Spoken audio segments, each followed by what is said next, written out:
क्यों रोकना पड़ा गुरु नानक जी को पहाड़। कहानी श्री पंजा साहिब जी की। एक बार गुरुजी अपनी यात्रा के दौरान रावलपिंडी के हसन अब्दाल नामक स्थान पर पहुंचे। वहां गुरु नानक जी के मुख तेज को देख गांव के लोग उनकी तरफ आकर्षित होने लगे। गुरुजी ने गांव के लोगों को अपने उपदेश देते हुए इंसानियत का पाठ पढ़ाया। वहीं एक पहाड़ी थी जिस पर बली गंदार नाम का एक आदमी रहता था, जो कि बहुत ही लालची और अभिमानी था। उसके घर के पास एक छोटा सा झरना बहता था, जिस वजह से वहां एक छोटा सा पानी का तालाब बन गया था। वही तालाब ही पूरे गांव के लिए पानी की एकमात्र उम्मीद था, जिसका फायदा उठाकर बली गंदार गांव के लोगों से पानी के बदले पैसा लेता था, यानी कि शुल्क। गुरुजी के उपदेशों को सुन गांव के लोग बहुत प्रभावित हुए। गुरुजी के व्यक्तित्व, वाणी, विचार और उपदेशों की दूर दूर तक चर्चा होने लगी, जिसे देखने और सुनने के लिए लोग वहां इकट्ठा होने लगे। जो भी गुरुजी को देखता वह मंत्र मुक्त हो जाता था। अब रोज गुरुजी अपनी मीठी वाणी और विचारों से लोगों को ज्ञान का रसपान करवाते। हर धर्म के लोग, चाहे वो हिंदू हो या मुस्लिम, सब गुरुजी को बड़े ध्यान से सुनते। बहुत से लोग गुरुजी के शिष्य बन गए, जिनमें से कई अलग अलग धर्म के लोग थे, उसमें मुस्लिम भी थे। चूंकि बली गंदार भी एक मुस्लिम था, और जब बली गंदार को यह पता चला कि गांव के लोग गुरु नानक जी के भक्त बन गए हैं, तो वह अंदर ही अंदर बहुत क्रोधित हुआ।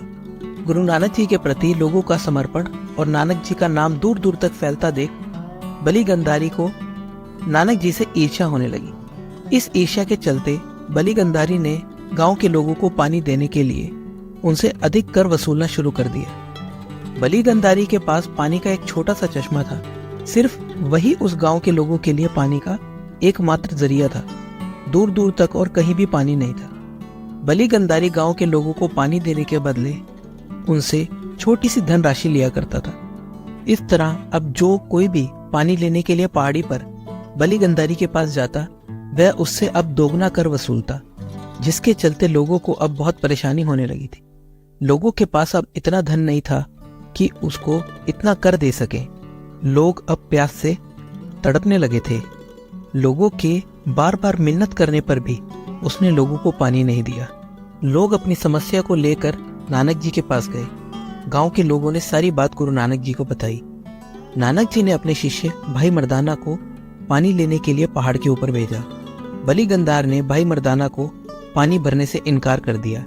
मर्दाना खाली हाथ वापस आ गए। गुरु जी ने भाई मर्दाना को फिर से बली गंदारी के पास पानी लाने को कहा और बोले कि इस बार ईश्वर के नाम पर पानी मांगना। भाई मर्दाना फिर से पहाड़ी पर गए और इस बार ईश्वर का नाम लेकर पानी मांगा। तो बली गंदारी बोला, जाओ अपने नानक से पानी मांगो, यहाँ तुम्हें कुछ नहीं मिलेगा। मर्दाना जी निराश होकर फिर से खाली हाथ वापस लौट आए। गांव के लोगों को प्यास से मरता देख नानक जी ने अपनी एक लाठी जोर से जमीन पर मारी। उसी समय वहां ठंडे पानी का जल निकलने लगा। इस प्रकार नानक जी ने अपनी दिव्य शक्ति से लोगों की प्यास बुझाई। इस घटना को देख लोग नानक जी को दिव्य पुरुष मानने लगे। बहुत से मुसलमान भी उनको अपना ईश्वर मानने लगे। नानक जी की इस दिव्य घटना के बाद बली गंधार ने गुरु नानक जी को जान से मारने की एक साजिश रची। एक दिन गुरु जी उसी पहाड़ के नीचे बैठकर गांव के लोगों को धार्मिक उपदेश दे रहे थे। इस मौके का फायदा उठाकर बली गंधार ने एक बड़ी सी चट्टान को किसी तरह ऊपर पहाड़ी से नीचे गुरु नानक जी की तरफ धकेल दिया।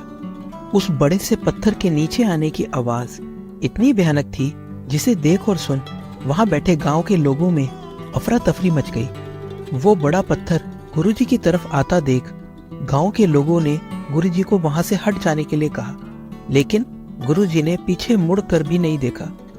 इधर पत्थर तेजी से गुरु जी की तरफ बढ़ता जा रहा था। अब गुरुजी ने अपना एक हाथ ऊपर की तरफ उठाया और उस बड़े से पत्थर को हवा में ही रोक दिया। दिव्य शक्ति का दबाव इतना अधिक था कि उस बड़े से पत्थर पर गुरुजी के पंजे अंदर तक छप गए। गुरुजी की इस शक्ति को देख बली गंधार का घमंड चूर चूर हो गया।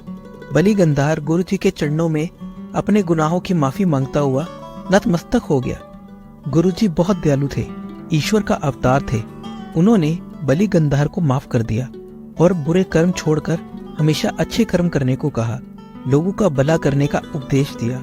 इसके बाद गुरुजी ने अपनी आगे की यात्रा फिर से आरंभ की। आज भी वो पत्थर पाकिस्तान में स्थित है, जिसके नाम पर वहां एक गुरुद्वारा बनाया गया, जिसका नाम रखा गया श्री पंजा साहिब, जो कि तीर्थ स्थलों में एक है। इस प्रकार वो गुरुद्वारा और स्थान श्री पंजा साहिब के नाम से मशहूर है।